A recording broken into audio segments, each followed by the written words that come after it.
everyone. Welcome to Housewives Corner. Today is a special one because I'm going to talk about Atlanta. Of course, I'm going to talk about OC as well and maybe a little bit of Ladies of London, but I cannot get out of this Housewives Corner without talking about the Real Housewives of Atlanta. By far, my favorite franchise.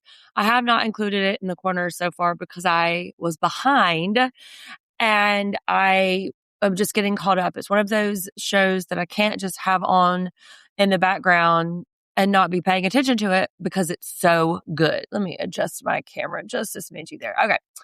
So I have watched Atlanta all along, and last season I kind of fell out. I think it came on at a time or something. I don't know. But I'm back and we have to get after this reunion. This is by far my very favorite franchise. Of course, I'm from Georgia, so I feel some kinship to these ladies, but they are the smartest, the quickest, the most savvy of all of the franchises. And if you disagree, who cares? You're wrong. Before I get to that, I want to do a little business. Of course, when you're hearing this, you will have heard our second to last episode of McBee.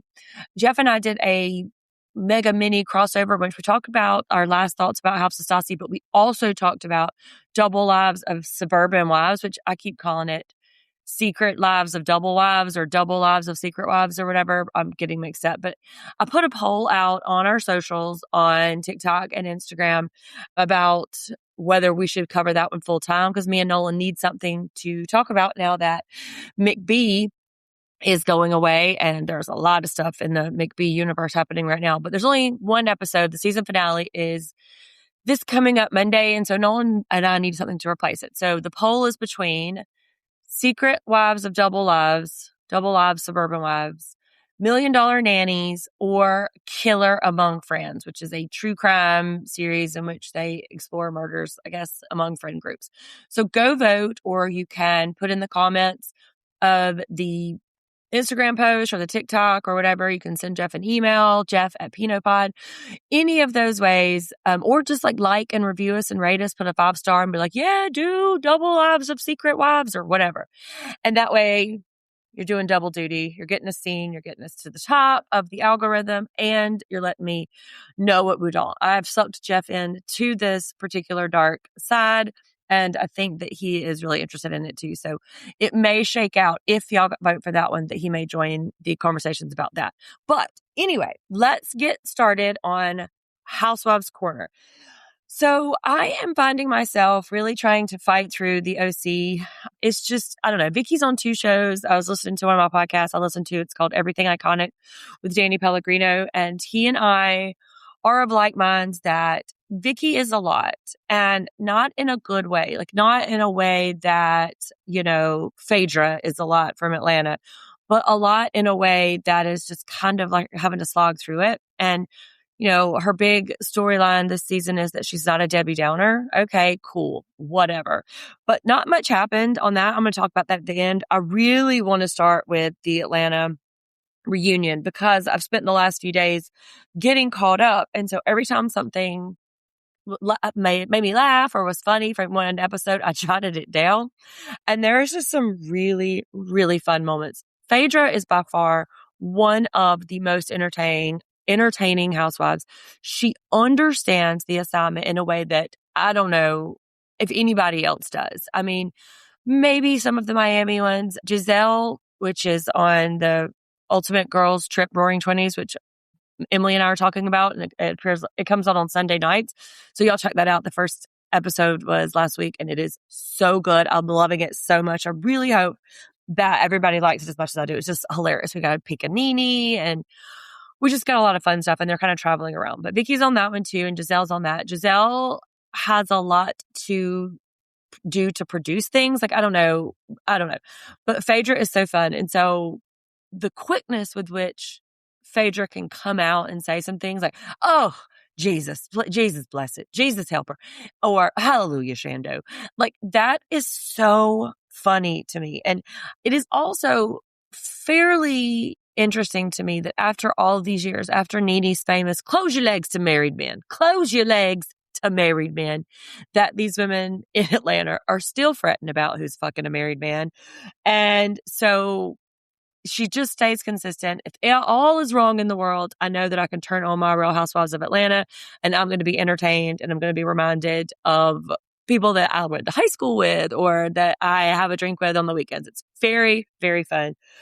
So much talk about Portia's ass. I mean, I guess it's always been a thing to be contended with, but it just seems like there is more talk this season and last, and even on the road trip one about just the enormity of, that's not really the right way to say it. I shouldn't say enormity, but the impact that Portia's booty has on her immediate surroundings. And of course, there's always going to be somebody's lapdog. Jeff and I talked a lot about tropes in Housewives franchise. Go back, I think it's episode 2 of the Real Housewives of OC coverage.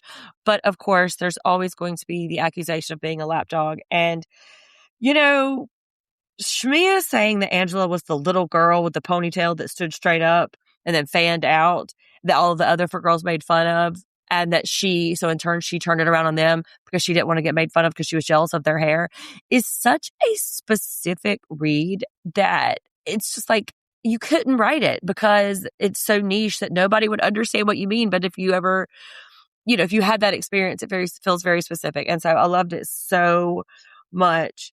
And there's one where Shamia and Angela are having this altercation. And you guys, if you've listened to the podcast, you know I love a timestamp.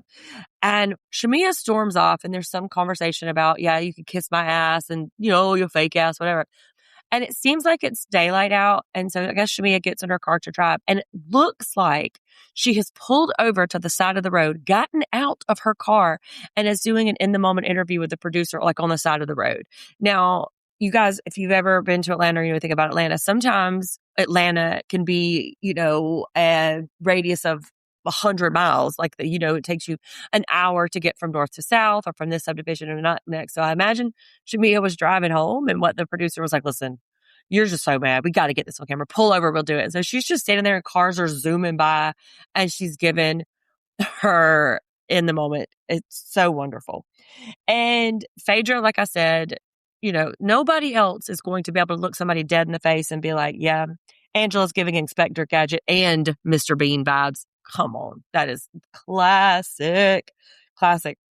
And the scene and I'm sort of just running through really quickly before I get to the reunion, but the scene between Portia and Dennis where he turns up and he has the ring was one of the most poignant moments I've seen because Portia is caught off guard. After Dennis leaves, she's looking around at the producers, breaking the fourth wall, as we've been talking a lot about, saying, did you guys know he was going to do this?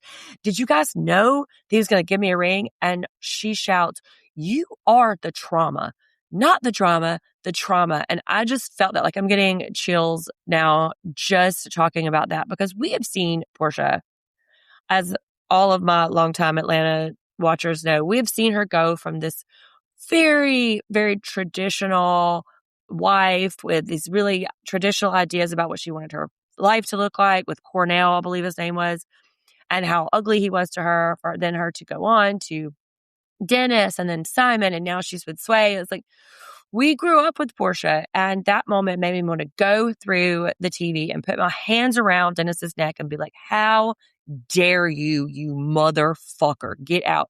Which, of course, Portia never needs me to save her. She's always got her own back. But I just found it was so real. And sometimes those moments are harder to come by these days. There's a lot of representation this episode. Angela's daughter being married to a woman in that conversation, or being married to a queer person, and the conversation about whether or not she wanted to tell her younger siblings and like the explanations that she was going to have to give, and Angela feeling left out of the decision and all that kind of stuff. It's really real. And I think, obviously the Atlanta Housewives was the first franchise to be of all color, save Kim Zolciak. But now that they are sort of diversifying even that representation, I'm finding it to be really interesting. Of course, I am biased. I am married to a woman. You guys know, shout out Carla. And all of the conversations about lesbian porn and like dipping in the lady pond and all these folks kind of confessing or revealing their experiences with it. All but Phaedra. Phaedra's like a real, she's all that vitamin D her whole life. But I just find it really, really enthusing. And that we're having these conversations. We are not having half as many revelatory moments or conversations on the OC. They're a boring sort. And you guys have heard me drag this particular franchise. And so it's my apologies if you really like that show right now. I'm having a moment. Of course, am I going to watch every goddamn episode? You know the fuck I am. But I do find it hard to get through. And then lastly, which this will take us into the reunion, K. Michelle talking about all of her problems with her butt and all the surgeries that she's had.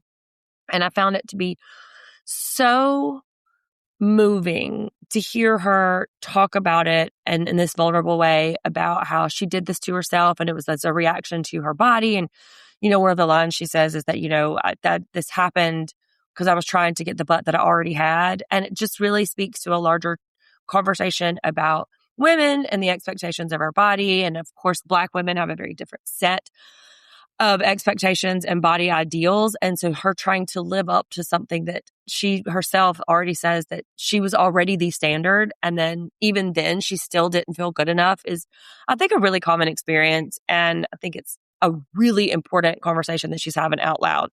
A lot of people wouldn't want to do that, wouldn't want to talk about what they perceive as this embarrassing thing, but she did it. But those are some of my favorite moments for the last few episodes. So you guys shout me out at me on at Tegapino or on the Instagram or the TikTok and tell me what your favorite moments of the season were. This reunion really gave me something. There was a few moments that I quite literally laughed out loud. I LOL'd, y'all. I lolled because it's just so funny. And you could also tell, which I really, really like, that Andy enjoys these women. This may be his favorite franchise because he doesn't get exasperated with these women like he does with, say, the Salt Lake people. Was it Salt Lake that he got up and just walked out of because they were shouting at each other and they just weren't in the moment? They weren't present. And so Andy was like, oh, fuck this. It gets up. He doesn't do that with Atlanta. He plays along. I think he watches the show in a real way. I think he's a fan because the way he gets into the interpersonal workings of it and he knows the nuance of it. I see you, Andy. I also think him and Portia might be kind of close in a way that is revealing, because somebody's got to be God's favorite. And why shouldn't it be Portia Williams? But I really want to talk a little bit about the outfit. So we always talk about on the reunions, we always talk about what the seating chart is. And in this one, it was fairly interesting. K. Michelle was sitting to Andy's left. If we're looking at him, it'd be his right. K. Michelle, Kelly, Shamia, and then Pinky on the end. And then on to his right, which our left, is Portia, Angela, Drew, Phaedra, which I think Cynthia is going to join the next part. But for this one, it was this. They're all giving real Wizard of Oz. It's all green and gold and black. I mean, it really looked like the man behind the curtain was about to step out and be like, yeah, sure, go. How about it? It's beautiful. I'm not mad at it, but it was giving some real wicked Wizard of Oz vibes. And, I think the best dress, I really wish I could say Portia. I don't think so. I mean, maybe Phaedra, this deep, deep V that she has and the neckline with those high pointy sides. Phaedra loves a blonde moment. Those eyelashes giving a little heavy, sometimes because she has such a round, beautiful face, kind of like me, that when she wears those really heavy eyelashes, it's almost like we can't see her. So I think the eyelashes were a little heavy. But Pinky wearing this green Aretha Franklin kind of gown with the boa sleeves. You know what I'm talking about. That looks like she's going to sing some Motown for us.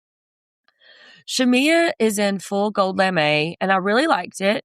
I say really, I liked it okay, but it seemed so stiff she could barely sit down. And I know these women are not choosing these dresses for comfort, but it really did look like she was just sitting, that the dress was holding her up. She couldn't lean one way or the other. And Drew looks great in her sequin one shoulder, I guess. She also was having a blonde crimp moment. And, Portia, I've seen better.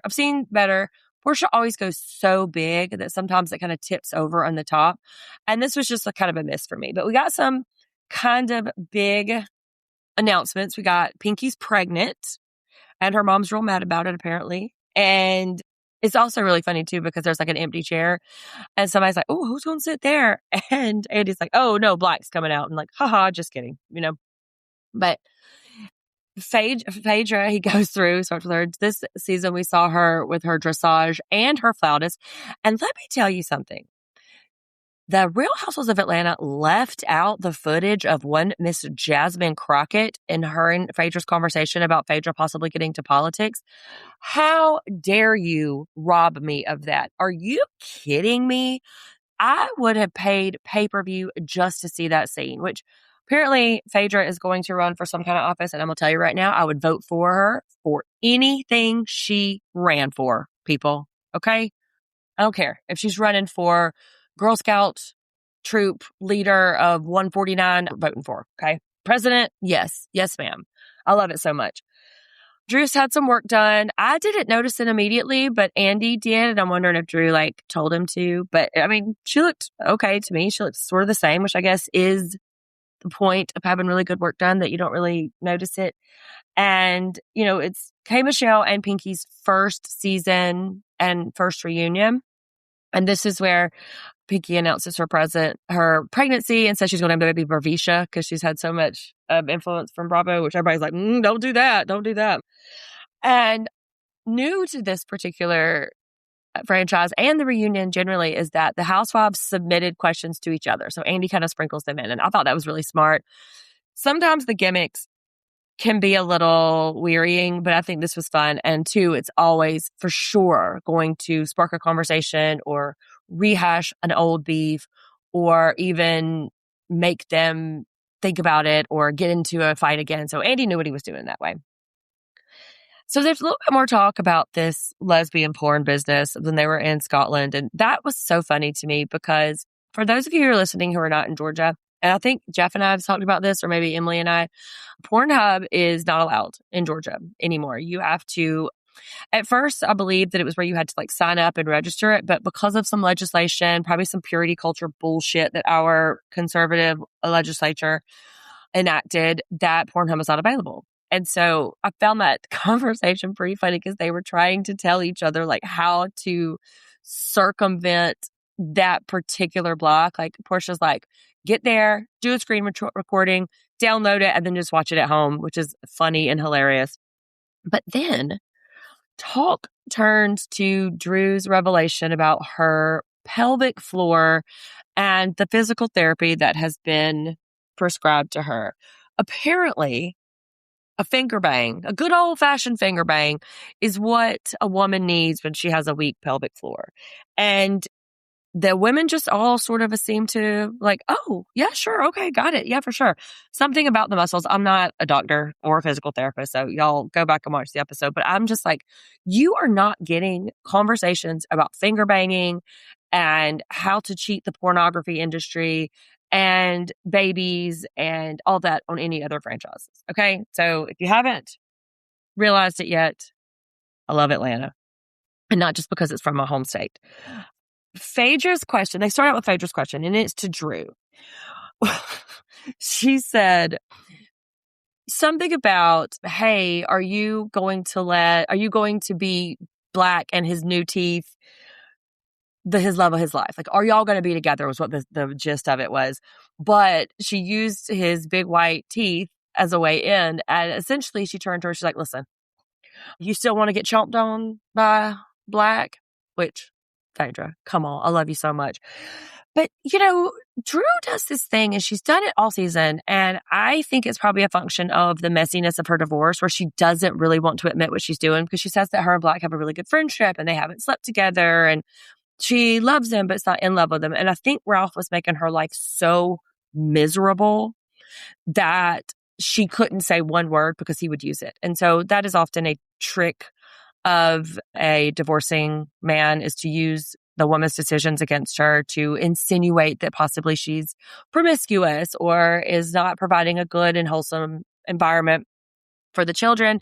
And so Drew is keeping it really, really locked down. She does announce that the divorce is just a few days old, but I still think she might be kind of shy about saying things out loud. And, she just doesn't want to mess it up. And I get that so much.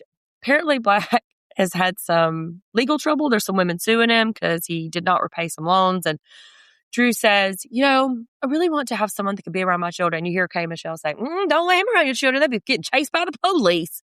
Don't do it. And of course, Drew has to defend her from that. But in this melee where they're shouting about Black taking advantage of other Black women and he's a business owner, Drew reaches behind her and pulls out one of those like movie props where it's like cut like this. And whatever shouting was happening, all of the women just start laughing. Even Andy is cracking up. They get so tickled because it's just funny. And, Atlanta loves a prop. Do you remember on the reunion where Kenya and Portia were having the biggest beef ever, and Kenya reaches behind her and pulls that bullhorn out and she's like, "You a dumb hoe."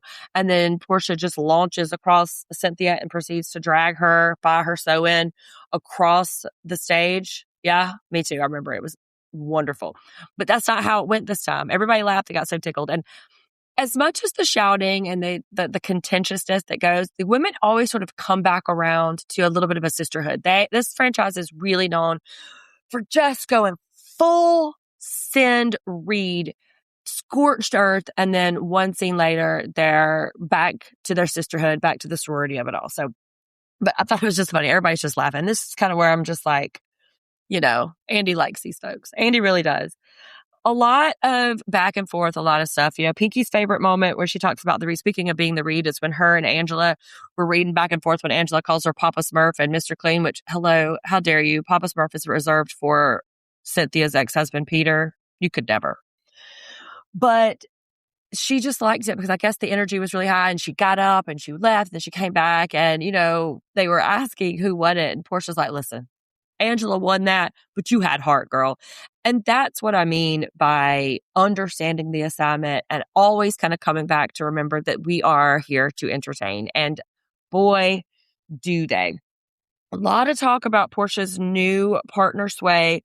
The way Portia talks about this relationship is so beautiful. And they did a little montage too of kind of the evolution of her romantic past. And it's so sweet. She talks about she feels like she's going to ascend, and this woman has made her feel so good. They don't compete, and she's okay with the fame, and she loves the touch of a woman. And I'm like, hey, same girl. And I think it's really interesting how Portia says that she doesn't realize the impact of what she does. She just does it and then like gets the blowback or gets the accolades and the thing. And I think that's a really good way. That's the way to housewife. So many of the housewives construct this persona, and this is what OC has done. They've almost become caricatures of themselves, like Shannon, like with this silly pratfalling and her Spanx and all of this. And we don't really get to see very much authenticity. And Portia is just living life. Now, does Portia understand how to construct that image? She absolutely does. But that's real. That moment with Dennis, real. That glow she has about her when she talks about this woman and how she's Portia's rising, you can't fake that. And also, apparently Dennis is being shitty on the internet. I don't know if you guys have seen it. Send me some screenshots, but I don't really know. Whatever. But apparently, and also Sway's real rich. So we got to love that. Love a rich lady. So good for you, Portia. She also had to apologize for Mike because she hard launched her and Sway on the Instagram, and she needed to reiterate. Love Portia so much. She's the queen of this. Like of this cast right here, she is the OG. Because aside from Cynthia, which Cynthia is a friend of this season, Portia's the OG, and she's like, "Listen, I ain't getting led around in these interviews like you new girls. Like I'm not new here. Y'all got the wrong one." And I found it to be endearing. And then we have K. Michelle's speech and like her package of like her entry with her talking to her man about putting his dick in his waistband and all that kind of stuff. And they showed that clip of the speech that she did, and I thought it was just a really good way to talk about these women, the Housewives of Atlanta, where she says, these women are beautiful and gorgeous, and they walk around looking so put together, not looking like what they're going through. And I think that's a really interesting way and a really smart and respectful way to talk about a woman, because most women are walking around not looking like what they're going through, right? I mean, think about every woman that you know that works during the day. And like, if her kid's sick at home or her husband ends up being a dick or she feels gross in what she's wearing, she gets up, she does her job, and she never looks like what she's going through. So I thought that was a really sweet way. And so did Andy. He really complimented her on that. And we did learn a little bit about their relationship. Apparently, there's been some mutual infidelity there, but we don't got to worry about it. Her and Cassidy aren't going to break up because of cheating. And it's not that they have an open relationship, she says. It's just that it's don't ask, don't tell. You're going to do what you're going to do. And then there's this real funny thing about how Andy's like, oh, hey, man, are you a gay man? And they kind of laugh about it. And Portia says, oh, does that mean that you have an open relationship? And Andy gets a little flustered. This I can tell their friends. Gets a little flustered. He's like, not me. I'm not on the couch. And I loved it so much because it doesn't feel as produced as any other episode of any other franchise. And I'm sorry, I know that I'm just really on Atlanta shock right now and I am gassing them up, but I love it so much. And, Phaedra did kind of take up for her, saying that K. Michelle's understood. And I think that's true because you get these flashes of K. Michelle's anger or her reaction.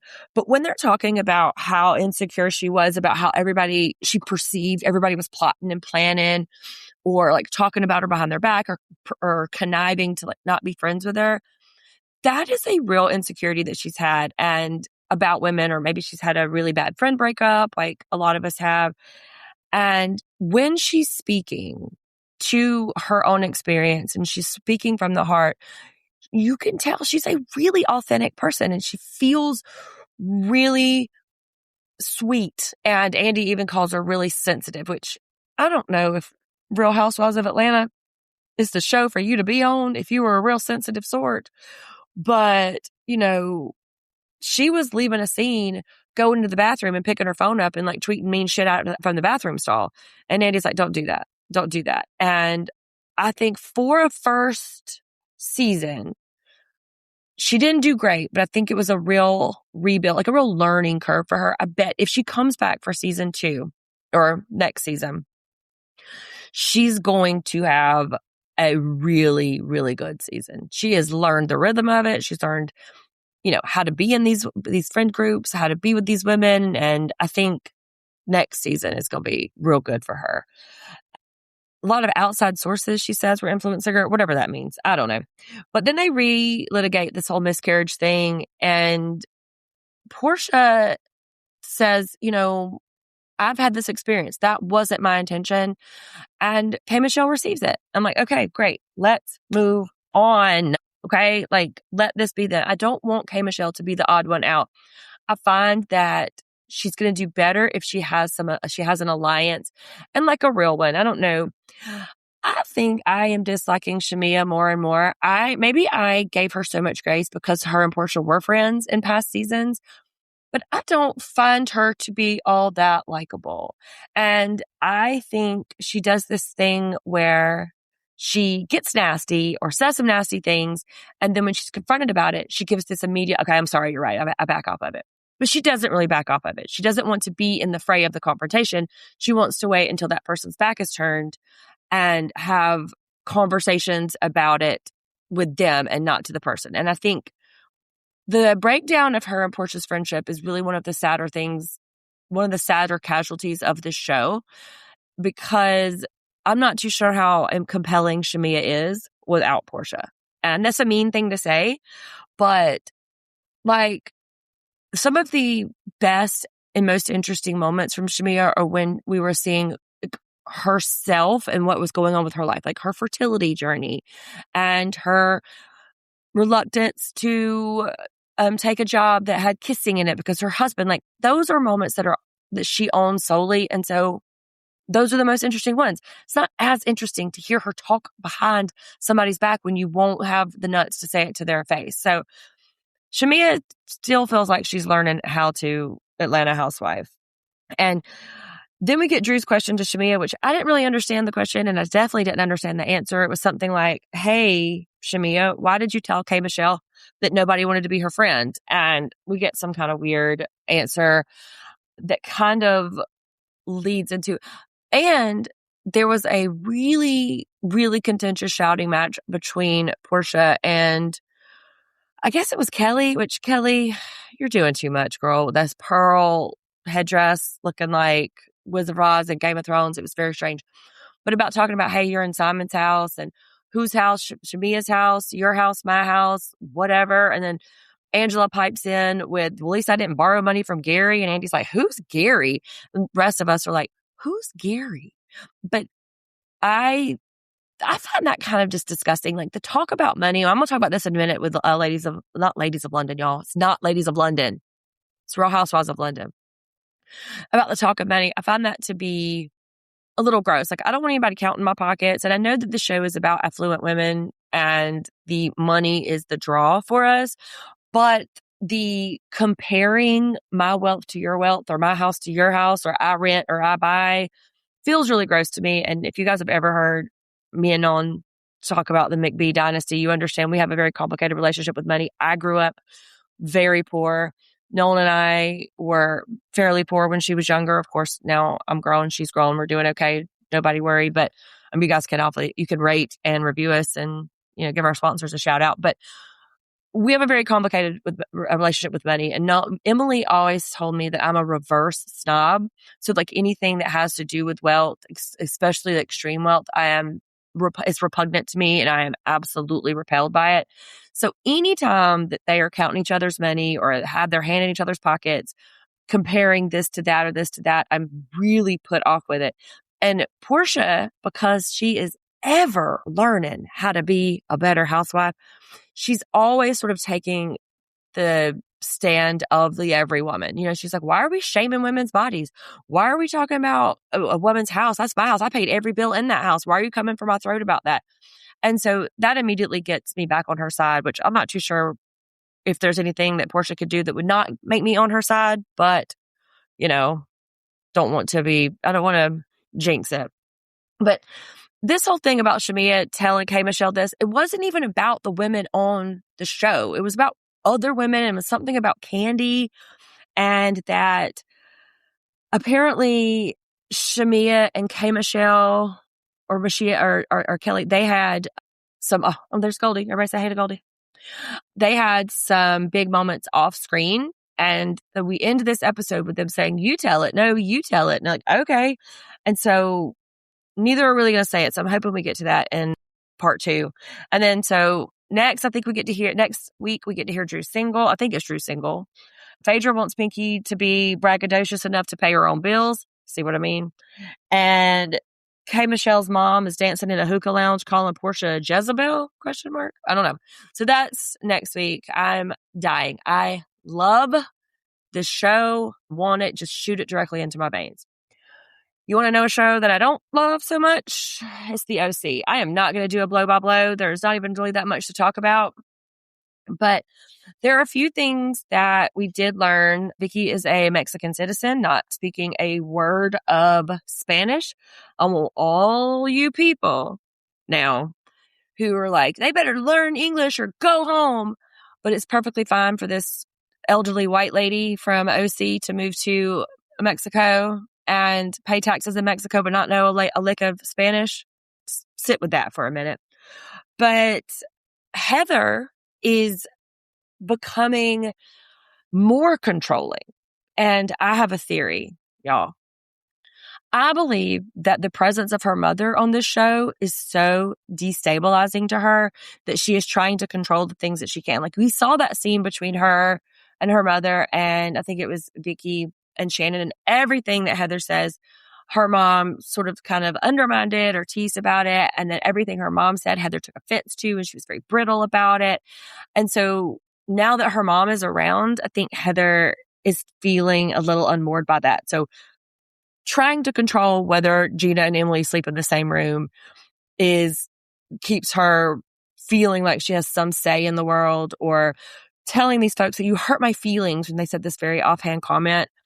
It's just, it doesn't read like Heather Dubrow to me, or maybe it's like Heather Dubrow turned up or something. I don't know. It's just a strange character development for her persona. Emily and Gina make up immediately. Now, this is how my friends and I would be. Like, well, first off, we hardly ever argue. I see my friends rarely enough to even get into an argument, which, hello, all my friends, I love you so much. Please, I want to see you more. But it was just like, Gina was afraid that was even going to go terribly, and it didn't. Emily's like, fine, cool. Emily talks a lot about her children and their struggles. And I just remember having a 13-year-old daughter, and there would be no way I would bring my 13-year-old daughter onto a national television show for her to read me and be disgusting and awful to me, because, I love Nolan. Y'all can hear we're best friends now, but she was a tough 13-year-old.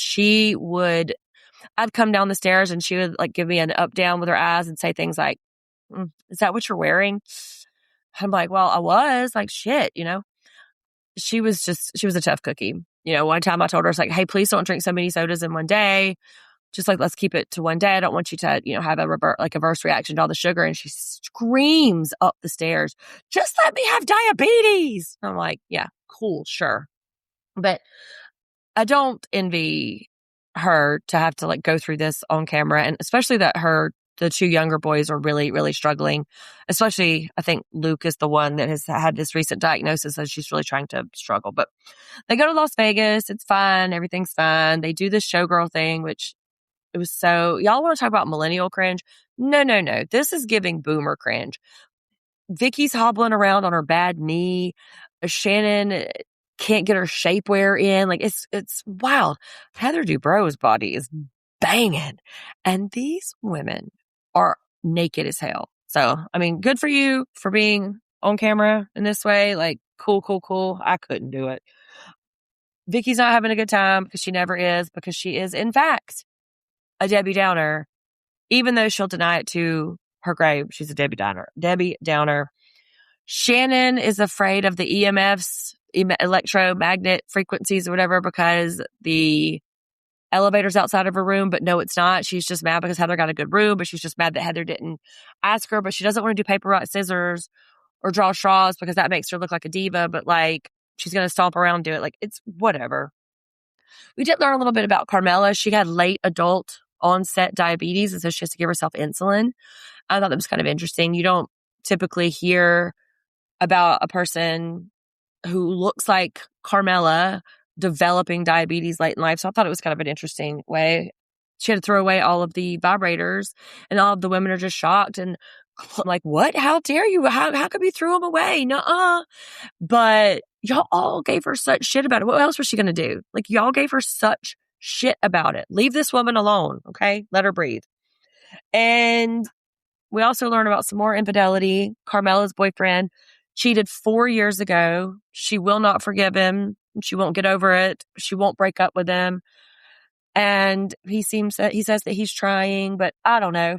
4 years seems like a really long time to hold this grudge. And I'm going to tell her, just like I told Emily, leave him or leave us out of it. Okay? Am I excusing bad behavior from a man? Absolutely not. I would never. But I'm saying 4 years, do you want to be with him? Because if not, break up with him and go find somebody else. You're this beautiful, gorgeous woman who is very successful, who's renting a house in the OC. Go find somebody else, right? And they kind of confront Heather. She's like, oh, I'm sorry. God, I'm so sorry for having feelings. Oh, I'm just trying to whatever. And like, okay, whatever. And then next time they're going to be in nature and Shannon's lonely. Vicky comes for Carmela in a kind of nasty way about you left your kids and blah, blah, blah. And like Vicky didn't leave her kids to go on Housewives trips 20 years ago. Like, who are you? But Heather does step in and kind of come to the rescue there. So that's all for the OC. I'm going to keep watching. I don't know. It's just not thrilling to me. And I mean, what am I missing? Y'all come at me and tell me what I'm missing. Lastly, this one's going on a really long time. I didn't realize I was going to talk this long, but thanks for hanging out if you did. London. I don't know. I don't know if I'm liking Ladies of London. I am not Ladies of London. Real Housewives of London, people. Maybe I keep saying Ladies of London because I really wish they were back. Those women were much more interesting, and they gave good story, and they gave good snob. These women are giving bad snob. I dislike Amanda so much now after this particular episode, and I wasn't really all that hot or cold on her from this one. There's not really anybody, truthfully, besides Panthea. I really like her. I find her to be hilarious, and I know she can kind of be chaos, but I didn't really find anybody all that compelling. But the idea that they're getting all up in their panties about talking about money, like Karen's like, oh, Panthea's obsessed with money. Y'all are all talking about money. Amanda talks about how this service that she's given is exclusive, and it's like the £1,000 minimum buy-in. That's money, right? I think maybe Nessie might be one of the only ones that doesn't really come right out, but Amanda gets gross. And this whole exchange at the picnic where she's like telling her that her husband's terrible and you're an alcoholic and all this kind of stuff. Well, whenever Juliet goes home and talks to her husband kind of corroborates what Juliet was saying. It's like, no, y'all were friends. Y'all were all hanging out. Like, what's doing? And Amanda getting so upset that she called her a white witch because of sorcery and witchery.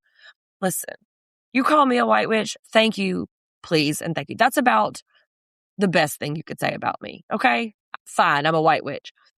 At least it's a white witch, right? Not a dark blood magic witch. Whatever. It was so stupid, this whole thing. But I am turned on Amanda. I don't care for her. I don't really care for Karen either. And I hate that. I hate that like she's the only woman of color on here. But I don't give a shit. Birmingham to London to Jersey to London. I don't give a shit about that. That does not resonate with me in a way that makes me want to invest in these women. Do you know what does make me want to invest? Panthea going to see that perimenopause doctor and him blowing her off. Talking about, nah, it's probably just stress. And her dumbass, bitchy mother, this fuck-ass mother, like, I get it. As I watch Shaws of Sunset, so I get that a Iranian or a Persian mother is a very specific archetype. So I don't want to be too, like, insensitive about it. But lady, didn't you go through these same things? Like, how are you discounting her experience in a way that makes her seem like she's making it up? Calling her a spoiled brat and a drama queen. I'm going to tell you what, I am a lady of a certain age. And yes, I may be a drama queen, but the drama is real to me. I just find that to be really off-putting. And also, go to a female doctor. Why are you going to a male doctor? No, I don't want to hear shit a man has to say about my reproductive system or its failings. I'm sorry if that's offensive, but no. Find a doctor that has your experiences or has your experience and your best interest at heart. Like, absolutely not. I'm turning the pages here. I don't really see anything that I love. Like, Juliet's original first Juliet tries to get Amanda to kind of say, hey, you reacted to that picnic kind of bad. Amanda's like, I didn't. I feel okay about it. Okay, sure. I don't like them. What do y'all think about these women? Are you interesting? Are you enjoying the Real Housewives of London? Because I don't know if I am. If it wasn't for Atlanta and Ultimate Girls Trip, I don't know if I would be loving my Housewives Corner right now. But Atlanta and Girls Trip, road trip, is giving me life right now. And so I'm literally I'm going to sign off here and go watch Girls Trip for the episode this week because it's really fun. So find me on social media. I love to interact with you guys. Go vote in the poll. What would you rather us watch?